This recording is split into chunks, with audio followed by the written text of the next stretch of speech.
Fala galera, está no ar mais um Café com a DM, a sua dose de cafeína nos negócios. E hoje nós vamos ter aqui um Café com a DM especial sobre como morar nos Estados Unidos, né? Como é que você pode migrar para os Estados Unidos sem preocupações. Eu vou receber aqui o Roberto Spiegel, que é fundador da Morar EUA, agência especializada em imigração para os Estados Unidos.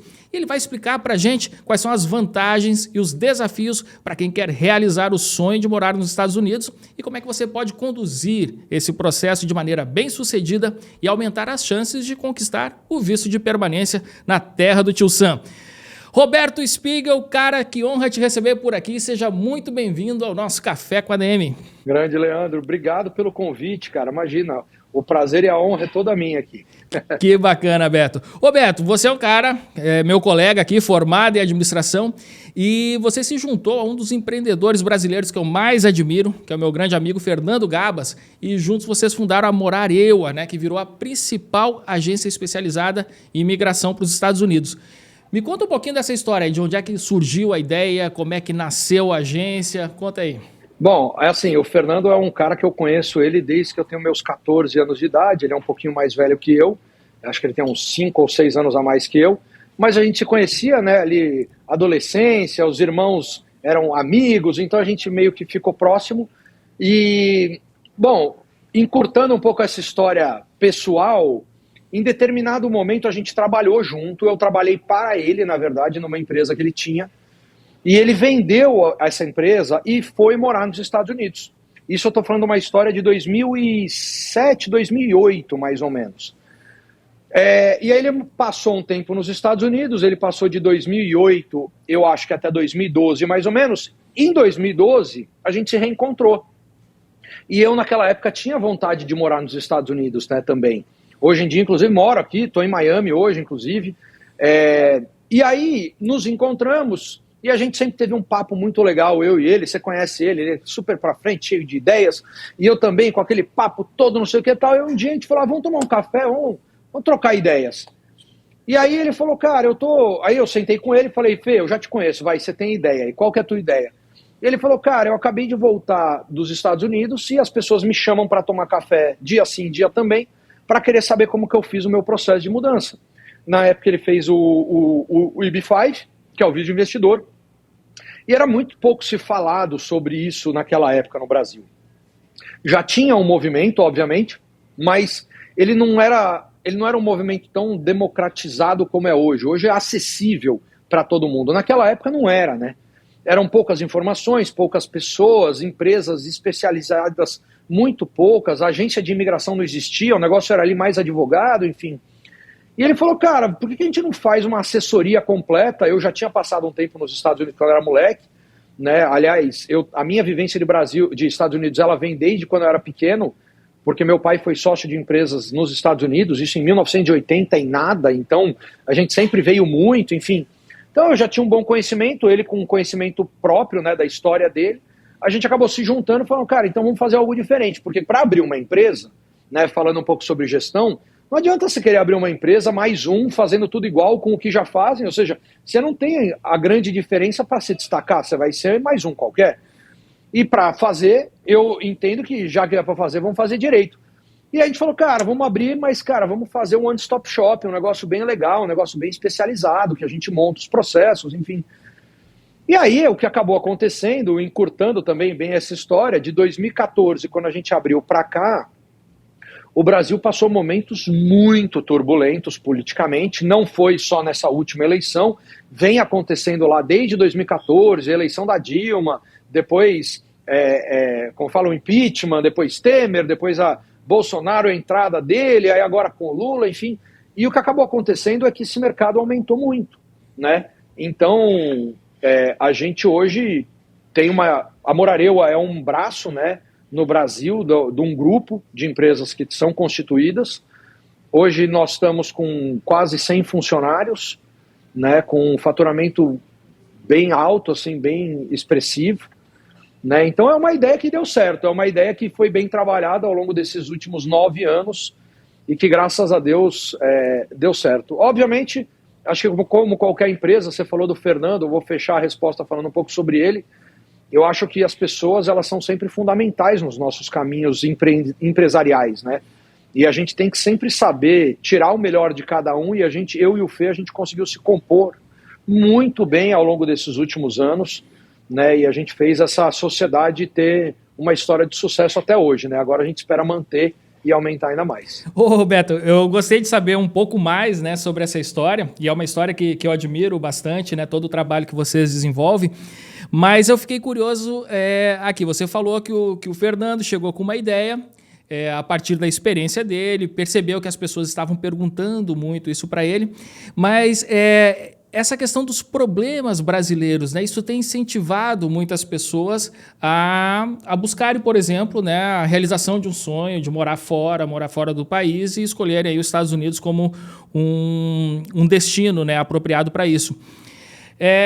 Esses problemas brasileiros foram identificados por vocês como uma oportunidade ou isso é só uma questão de estar na hora certa, né, e no local certo para abrir esse negócio? Não, com certeza foi um dos primeiros insights que a gente teve, porque 2014 foi a época que estava foi a reeleição da Dilma, e naquele momento o Brasil já estava polarizado, né? Ainda não tanto como hoje em dia existe uma polarização muito grande, muito maior, mas já existia o começo de uma polarização. E a gente entendeu que esse era um negócio, quando a gente tem essa visão, ele de certa forma é um negócio redeado, né? Ou seja, se um ganha, você vai atender 50% de quem perdeu. Ou se o outro ganha, você vai atender a outros 50% de quem perdeu. Né? Se você vê nas próprias votações, as diferenças, elas são muito pequenas. O que significa que isso está desagradando os 50%, né? 40 e poucos por cento da população. Então foi identificado por nós, sim, mas também é importante dizer que isso a gente obviamente tem como mapeamento de mercado, mas eu sempre falo em todas as minhas lives, em todas as minhas palestras, em todas as minhas entrevistas, que não cabe a Morareu a vender o sonho para alguém morar nos Estados Unidos. Isso não existe. Tá? A gente atende a pessoa que quer. Ninguém vai ficar vendo aqui eu falando quanto custa o preço de um carro em um lugar e outro no outro, ou o preço do filé mignon de um lugar e outro no outro. A gente não gosta de fazer isso, porque uma mudança de país, ela requer, na verdade, toda uma estrutura familiar, uma estrutura financeira, né? Existem sonhos envolvidos, então a gente fala que nós somos a ferramenta para quem já decidiu por isso. Tá? Então, é exatamente para não...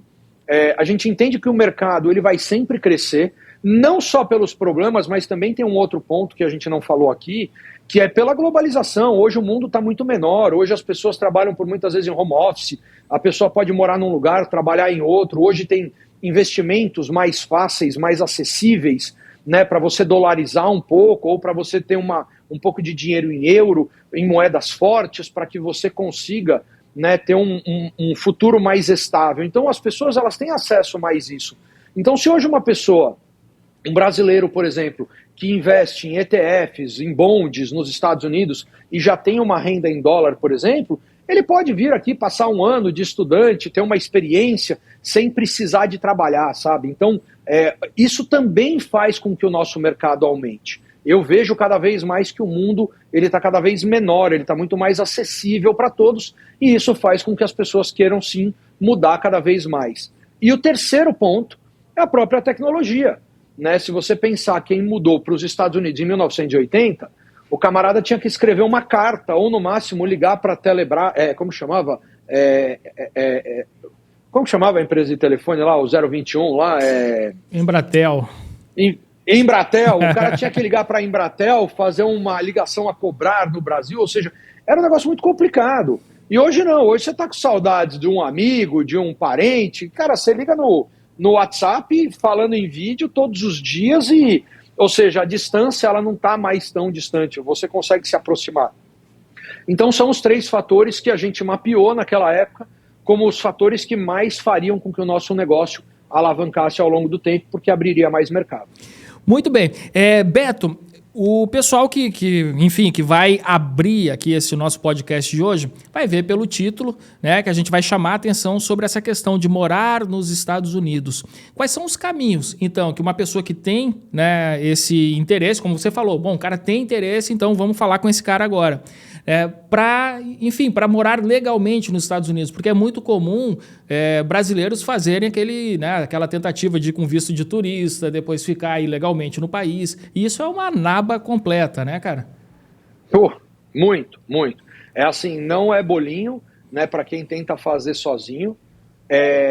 Aliás, eu vou até falar mais, quando a pessoa for procurar uma empresa, se não procurar Morareua, vou fazer uma brincadeira, né? Tá fazendo uma péssima escolha, mas não dá para agradar todo mundo, né? Mas o que eu indico é sempre falar com empresas e pessoas renomadas, com histórico de mais de 5, 6, 7 anos, porque como é um mercado que tem muita informação, o camarada que está assistindo esse nosso bate-papo, ele vai ter essa mesma dúvida, tá? Como que eu posso morar nos Estados Unidos? Só que se ele começa a colocar isso no Google ou no Instagram, ele vai começar a ver um monte de gente falando, só que tem um monte de besteira ali, ou tem um monte de papagaio de pirata, ou seja, as pessoas, a gente acabou abrindo o mercado a Morareua com um termo que não existia, que chama agência de imigração, que não é necessariamente um advogado. Um advogado, por muitas vezes, faz parte de uma agência de imigração, mas não é obrigatório, tá?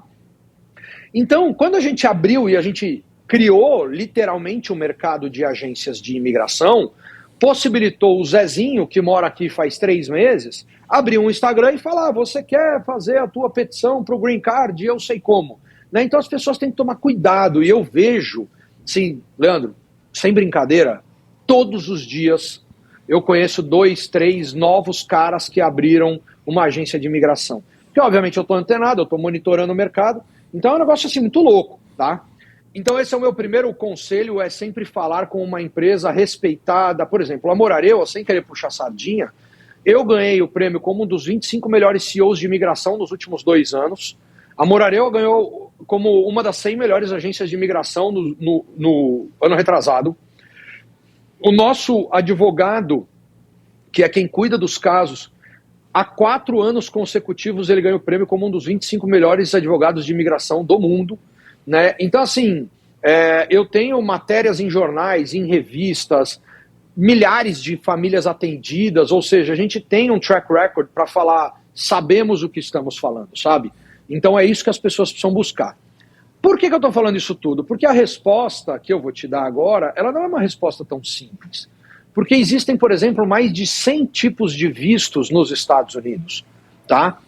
E mais, cada história de uma pessoa é uma história, não dá para eu colocar todo mundo numa mesma caixa. Às vezes, por exemplo, tem um visto hoje muito popular no Brasil que chama EB2NW, que é um visto para profissionais que são formados, pós-graduados, com 10 anos de experiência, dá até com 5 anos de experiência dá para fazer, enfim, que tenha cartas de recomendação. Então vamos pegar um personagem aqui. Um engenheiro, um médico, um advogado formado há mais de 5 anos, que tem a entidade de classe, por exemplo, OAB, CRM, né, alguma dessas entidades, que está ativo e que tenha cartas de recomendação, né, de pessoas qualificadas, tal. Um cara desse, ele pode pleitear o EB2NW, né? Não significa que ele vai ser aprovado, mas pode ser que ele se enquadre no EB2NW. Beleza. Ah, Beto, então todos os processos do EB2NW para médico, advogado ou engenheiro são iguais? Obviamente não, porque aí entra o fator da história da pessoa, o que ela fez, como que ela faz, qual é o grande interesse nacional que a gente vai conseguir comprovar que ela tem a oferecer para os Estados Unidos, né? Então, ou seja, a história ela é meio individualizada, tá? Mas esse caminho que eu acabei de falar do EB2NW, ele é um caminho hoje muito, muito, muito, muito usado pelas pessoas. É um caminho, como tudo na imigração, não é simples, mas ele é factível. Ele é factível, tá? Como que normalmente a gente começa a vida de um cliente dentro da Morareua? A gente chama uma pessoa para uma consulta individual, porque ali a gente consegue definir perfil profissional, perfil de investimento, se é que tem, perfil financeiro, perfil familiar e qual, principalmente, é a intenção do cara. Porque às vezes a intenção do cara é ficar aqui, ter uma experiência nos Estados Unidos. Eu não posso falar para o cara aplicar um green card, porque isso não é o que ele quer. Ou ao contrário, às vezes o cara fala, não, eu vou chegar lá como turista ou de estudante para depois eu ver, e às vezes o cara tem uma grande possibilidade de fazer pelo Brasil o green card dele, né? Então a gente normalmente chama as pessoas para uma entrevista individual, que a gente chama de consulta, isso. Legal. E o que tem sido mais comum, Beto? Você começou falando aqui do caso do Gabas, né, que foi o EB5, ele fez um investimento nos Estados Unidos. Isso é comum também? As pessoas têm procurado esse tipo de visto? Ou quais são os vistos mais procurados? Vamos lá. O EB5, né, o EB5, ele é um visto muito bom, mas hoje em dia ele não é tão procurado porque ele subiu de $500 mil para $800 mil e, obviamente, como chama? A moeda brasileira ela desvalorizou muito nos últimos anos, né? Então, até 2018, 2019, quando as pessoas faziam bastante, o dólar era 3 para 1 e era $500 mil, ou seja, o cara gastava $1,5 milhão, investia $1,5 milhão. Hoje, a $800 mil com o dólar a 5, a gente está falando de R$4 milhões, ou seja, é um público muito específico. As pessoas buscam hoje muito o EB2NW, que é um visto para profissionais qualificados, né? E ele é muito viável, diga-se de passagem. Para qualquer profissão existe a possibilidade, não significa que vai ser aprovado, mas a possibilidade existe. As pessoas buscam muito o E2, que é quem tem cidadania italiana, cidadania espanhola, japonesa, hoje em dia a portuguesa também é aprovada, que aí o camarada faz um investimento em um negócio comercialmente ativo aqui nos Estados Unidos e ele pode ter um visto de moradia, não é green card, mas ele pode ter um visto de moradia. Tem o visto L1, que é uma expatriação, né? Então, você tem uma empresa no Brasil e você quer expandir ela para os Estados Unidos, ou você trabalha em alguma empresa no Brasil e eles querem te expatriar, a galera usa o L1. Para quem ainda não está certo muito sobre esse sonho, a gente indica o que a gente chama de One Global Year, que é ter uma experiência de 1 ano e aí talvez fazer como estudante mesmo, para a pessoa sentir, a família ter uma experiência. Que mais? E para aquelas pessoas que têm um possível sponsor, ou seja, um contratante, vamos supor que tem uma empresa querendo me contratar nos Estados Unidos, muitas vezes é usado um outro visto que chama EB3, que ele é um visto de trabalho, ele é um green card também, mas ele é pela busca de profissional no mercado americano, só que quando não é encontrado, eles abrem a possibilidade de você contratar de fora e aí a pessoa vem com green card. Esse também é mais um bom visto. Eu acho que esses são assim os mais populares, resumindo bem, porque senão eu ficaria aqui 2 dias só falando sobre esses vistos. Você falou que tem 100 tipos de visto, né? Então é muita coisa. Beto, e qual... É muito, mas esses são os mais populares. Legal. E qual que é a diferença entre o green card e a cidadania americana, né? Que muitos brasileiros que têm o green card, né? Eles conseguem, depois de um tempo, depois de passar por um processo, a cidadania. Você pode explicar para a gente também essas diferenças? Lógico. Na verdade, tem 3 coisas aqui para a gente falar, então, o processo inteiro.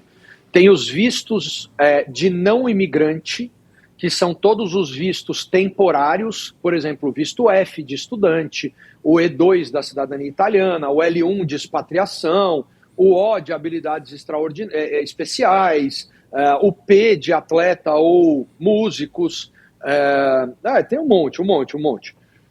Então esses são os vistos temporários, que pela definição ele tem começo, meio e fim. Muitos deles você consegue renovar, tá? Mas ele tem começo, meio e fim, exatamente porque a tua intenção, e nos Estados Unidos isso é muito importante, é você demonstrar a tua real intenção. Quando você aplica para um visto temporário, é porque você tem a intenção em ficar temporariamente, tá? Isso é importante. Beleza. Segunda coisa, aí a gente vai para os vistos de imigrante, que aí são os green cards, que é EB1, EB2, EB2NW, EB3, EB4 e EB5, basicamente. Os EBs, tá? Os EBs são green cards. Tem alguns outros mais, mas esses daqui são os mais populares. Esses são os green cards. O que é o green card? Ele significa que você tem a residência permanente nos Estados Unidos, mas você não é cidadão americano. Então, vamos supor que um camarada está nos Estados Unidos com green card e ele cometeu um crime. Os Estados Unidos podem pegar esse cara e deportar ele e cortar o green card dele, por exemplo. Falar, acabou para você, tá? Já chegou caso desse pra gente, inclusive, de cara cometer um felony aqui nos Estados Unidos, a gente não lembra que estado que foi, e o cara tinha sido deportado e querer voltar, e assim, meio que esquece, não tem muito o que fazer, tá? Mas o green card, ele te dá o direito de residência permanente nos Estados Unidos, e isso, inclusive, te traz o domicílio fiscal, ou seja, você vai pagar impostos nos Estados Unidos. O temporário, você só vai pagar imposto nos Estados Unidos quando você passar um determinado período, aí cria-se o domicílio fiscal. O green card não, ele já traz direto o domicílio fiscal, mas, de novo, ele só é uma autorização de você morar aqui, vamos falar assim. Quando o camarada tem o green card e ele quer virar cidadão americano, que é onde ele vai ter o passaporte americano, aí ele responde sobre absolutamente todos os âmbitos, ele tem todos os deveres e direitos iguais a um cidadão americano, tá? Enquanto green card holder, você ainda é um imigrante e você, por exemplo, não tem direito a votar, tá? Quando você é cidadão americano, você basicamente, a grande diferença é, você pode votar, assim como você pode ser preso nos Estados Unidos, ou seja, como qualquer americano, todos os teus direitos, deveres e obrigações são exatamente iguais de um americano nato. Pô, legal, estamos tendo uma aula aqui com Roberto Spiegel. Ô Beto, me diz uma coisa, cara, vocês abriram a empresa em 2014, então eu tô aqui fazendo umas contas, vocês pegaram Obama na administração, pegaram o Trump e agora o Biden. Essa mudança, né, de governo nos Estados Unidos, isso acaba impactando também na política imigratória, isso impacta também no negócio de vocês de alguma forma? Tem impactado, não? Olha, então vamos lá. O assunto imigração, ele é um assunto bem delicado nos Estados Unidos, né? Mas numa ótica um pouquinho diferente da que a gente está falando aqui. A imigração ela é muito delicada quando a gente fala da imigração ilegal, né? E tem muitos indocumentados nos Estados Unidos, isso pesa na conta pública, mas ao mesmo tempo existe uma exerção os direitos humanos, né? Então é uma coisa assim, aliás, até uma coisa legal, só para eu te responder uma coisa a mais. Imigração não é um direito, é um benefício, tá? E isso as pessoas precisam lembrar sempre. Por exemplo, cheguei nos Estados Unidos e o cara quer me deportar, sei lá, porque você tá vindo errado, sei lá, qualquer coisa assim. Aí você fala, não, porque eu tenho direito. Aí o cara fala, meu amigo, você não tem direito de nada, eu tô cortando o teu benefício de entrar no meu país, inclusive. Tá? Então, isso é importante as pessoas saberem, porque sempre cabe a nós provar para o país que nós somos merecedores daquele benefício. Por exemplo, estou aplicando para um EB2NW. Você vai falar, não, eu tenho direito. O cara fala, não tem direito a nada. Ou você me prova, né? Eu como governo quero que você me prove. Se você não me provar, eu não vou te dar esse benefício, né? Porque não é direito. Mas aí entra uma questão política e complicada, que são os direitos humanos, quando vem um cara ilegal, indocumentado, né? E por isso pesa nas contas públicas, enfim. Então tem toda uma política por detrás que isso sim mexe muito na mudança de governo. Quando a gente fala da imigração legal, que é o que a gente está falando aqui de aplicar para um visto, para o green card, tal. Olha, nos últimos 9 anos que eu trabalho dia sim e dia também nesse mercado, foram pouquíssimas as mudanças que a gente conseguiu ver na lei, tá? Na lei. Por exemplo, uma das poucas mudanças foi a história do EB5 sair de 500 mil para 800 mil.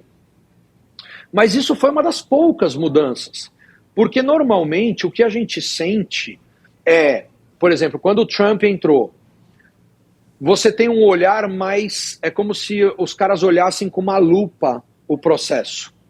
Quando está agora com o Biden, ou como era com o Obama, essa lupa, vamos dizer assim, ela era mais afastada, porque eles eram mais favoráveis à imigração, e o Trump ele era menos favorável. De novo, nada mudou, a não ser a intensidade, vamos falar assim, que eles trabalhavam analisando um caso. Tá? Isso não significa que é fácil e não significa que está fácil.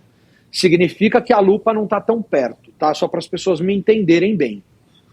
Legal. E, Beto, eu sei que você enfatizou aqui que vocês não vendem o sonho de morar nos Estados Unidos, né? Que esse não é o objetivo, né? Nem a estratégia de vocês com a Morar EUA.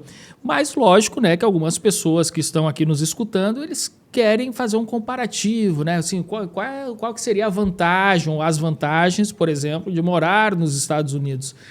E também as desvantagens, né? Porque também, como você falou, a gente acho que falou no off aqui, a gente não chegou a gravar isso, existem vantagens e desvantagens. Então eu queria que você pontuasse Sim. aqui, justamente para as pessoas que estão pensando, né, em tomar essa decisão, saber o que pesar na hora de realmente bater o martelo. Olha, é assim, eu vou falar agora como uma pessoa que mudou do Brasil, tá? Tirando um pouco a minha posição hoje na Morar EUA, e eu prefiro nessa hora contar um pouco da minha experiência, né?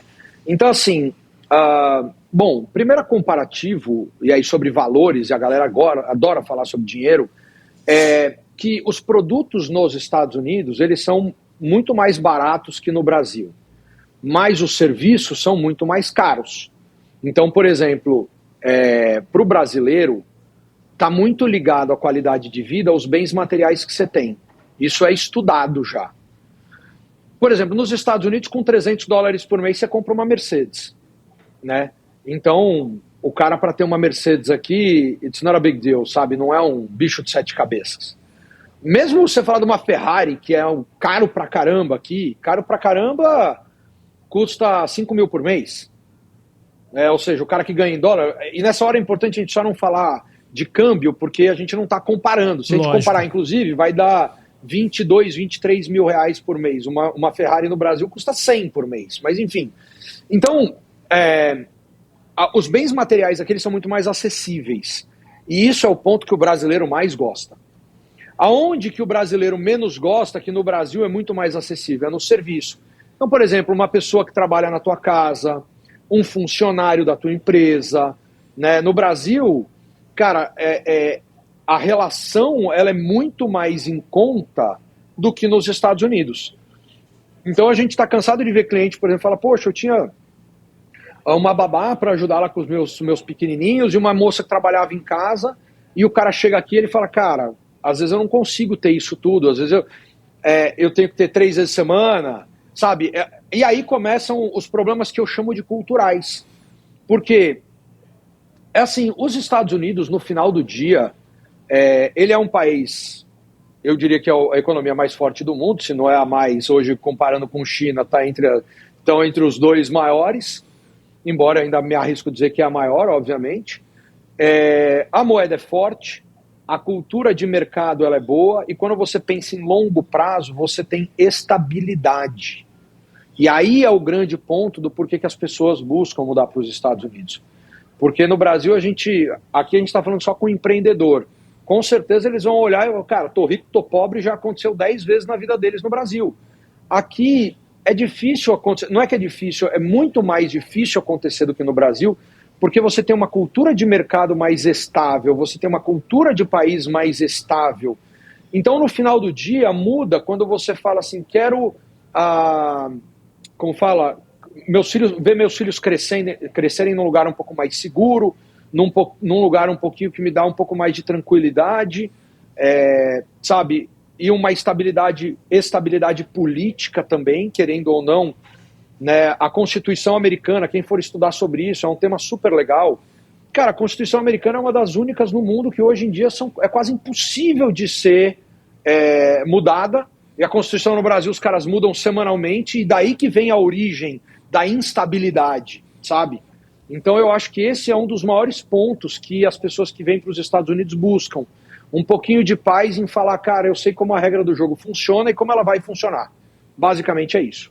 Que bacana, cara. E com relação às famílias, né? Você falou que já atendeu milhares de famílias, né, pela Morar EUA. O que você tem visto com relação às atividades que essas pessoas vão desenvolver nos Estados Unidos? Porque muitas vezes existe até uma mudança total de vida com relação até à atividade profissional, né? O que você tem visto mais, Beto? Olha, eu falo o seguinte, é um desafio, é um bom desafio para o brasileiro estar aqui, né? As famílias, elas vêm aqui por muitas vezes buscando, né, de novo, uma estabilidade ou ganhar mais, ou pelo menos se dolarizar.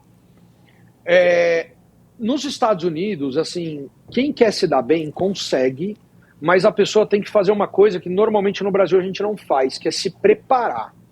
Né? Aqui você tem muitos dados públicos de companhias, muitos dados públicos de mercado imobiliário, muitos dados públicos de hotelaria. Então, por exemplo, eu participei da construção de um hotel há 2 anos atrás, e a definição, 3 anos atrás, e a definição do ponto foi baseado em dados públicos de ocupação de todos os hotéis que tinham na região, e aí foi verificado que ali tinha carência de hotel, sabe? Então, ou seja, aqui você tem dados verdadeiros que você pode trabalhar.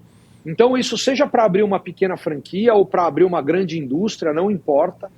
As pessoas, quem se prepara para o mercado americano vai se dar bem. Quem chega achando que aqui qualquer coisa, porque o brasileiro tem uma coisa assim, né? Tudo nos Estados Unidos dá certo, ganhar dinheiro nos Estados Unidos é fácil. Cara, não é. Não é. Aqui é o país Série A do Brasileirão, ou seja, não tem mirim. O gringo, ele é inteligente, cara. Não é à toa que os Estados Unidos chegou onde chegou como país, né? Então não dá pra gente achar que nós somos brasileiros, a gente manja do jeitinho, então vai dar certo, e vai lutar com um cara que estuda 24 horas por dia, porque eles estão se preparando, né? Então, eu diria para quem quiser se preparar, vale super a pena. E uma outra coisa é que aí sim existem grandes oportunidades também, que não é necessariamente no mercado americano, mas sim no mercado de comunidade. Ou seja, você vai vir para os Estados Unidos, você já pensou em fazer alguma coisa para servir os brasileiros, os latinos? Né? Porque às vezes o cara sai do Brasil falando, não, eu não quero lidar com brasileiro, mas às vezes esse pensamento está errado. Porque grandes oportunidades aparecem dentro da comunidade, querendo ou não, é uma comunidade de 1,5 milhão de pessoas aqui. É uma comunidade grande, né, e que no final do dia eu prefiro muito mais lidar com um brasileiro. E olha, eu falo inglês, eu diria 95% minha fluência em inglês. Meu inglês é bom, mas obviamente meu nato é o português. Então eu preferiria muito mais negociar com um brasileiro do que com um americano. Né? No final do dia, quando eu tenho um contrato, né, você tem que conhecer um pouco das leis, um pouco das coisas. Então, no final é assim, se preparem para o desafio. O mercado, ele é bom. Não ganha dinheiro aqui quem não quer trabalhar, o famoso vagabundo. O cara que gosta de ficar em casa assistindo televisão, esse daí obviamente não vai ganhar dinheiro, mas quem sai para a rua para trabalhar ganha dinheiro. Os Estados Unidos é um mercado que tem muitas oportunidades. Por exemplo, hoje de manhã eu estava conversando com um amigo meu, headhunter aqui, ele só faz o hunting de C-level no mínimo, e a gente estava falando de uma vaga específica que eu precisava, eu fui perguntar para ele me ajudar, que não tem nada a ver com C-level, tá? É nível gerência sênior, vamos falar assim. Ele falou, cara, esse tipo de gerência sênior começa ganhando $250 mil ano. Pô, eu tô falando de 20 pau por mês quase, cara. Dólar. Assim, eu não tô falando de presidente de companhia, não. Eu tô falando de um diretor avançado, né? Um diretor mais sênior. Então, ou seja, você vê que é um mercado, e é um mercado carente. Vai procurar gente, você não acha. Eles precisam de gente competente. É aí que, inclusive, entra um pouco da brecha do EB2NW, porque a gente mostra que as pessoas são competentes o suficiente para agregar no mercado americano, entendeu? Perfeito. Pô, Beto, eu acho que quem está escutando aqui a gente, né, as pessoas que têm vontade de seguir a fundo aí, né, nesse sonho, colocar essa ideia de pé, deve estar curioso agora para saber como é que eu faço para entrar em contato aqui com a Morareua, para saber mais, enfim, né, para poder conversar sobre o seu caso específico. Olha, tem um Instagram da Morareua, eu diria para as pessoas mandarem um direct lá no @Morareua do Instagram, né, dando o número de telefone, a gente entra em contato, a gente vai marcar uma consulta. Aliás, as consultas, as pessoas que vierem daqui podem falar que eu falei lá no nosso bate-papo. A gente cobra, né, R$590 por uma consulta. Mas quando vem de algum lugar, assim, porque a nossa fonte de receita não é essa. A gente cobra porque a gente precisa separar um pouco das pessoas que querem né, para as pessoas que ficam bisbilhotando. Eu, no começo, eu marcava de graça, eu parava meu dia, tinha 10 agendas por dia, das 10 aparecia um. Então a gente falou, cara, o pessoal não sabe trabalhar assim, então é melhor a gente cobrar.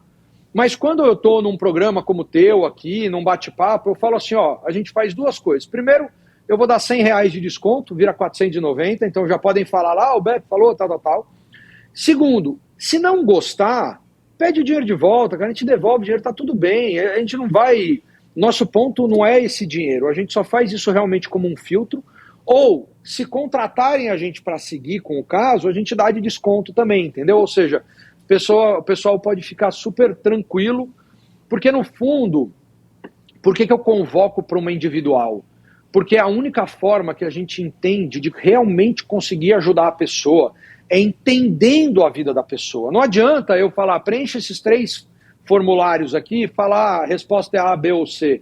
Porque tem muito mais. Imagina eu falando para você, Leandrão, quer ir embora? Quero. A primeira coisa que eu vou falar é conta da tua vida, cara. Me conta o que você quer, o que você está almejando, por que você quer isso. E aí depois a gente entra nas questões técnicas também. Então, a gente tem que fazer uma análise familiar também. Por isso que a gente chama as pessoas para fazer essa individual. Muito bem, Roberto Spiegel da Morarewa aqui no Café com a DM. Beto, cara, eu gostei demais desse nosso bate-papo, aprendi muito aqui sobre esse processo de migração aí para os Estados Unidos. Olha, vou te contar que eu tô levando em consideração aí.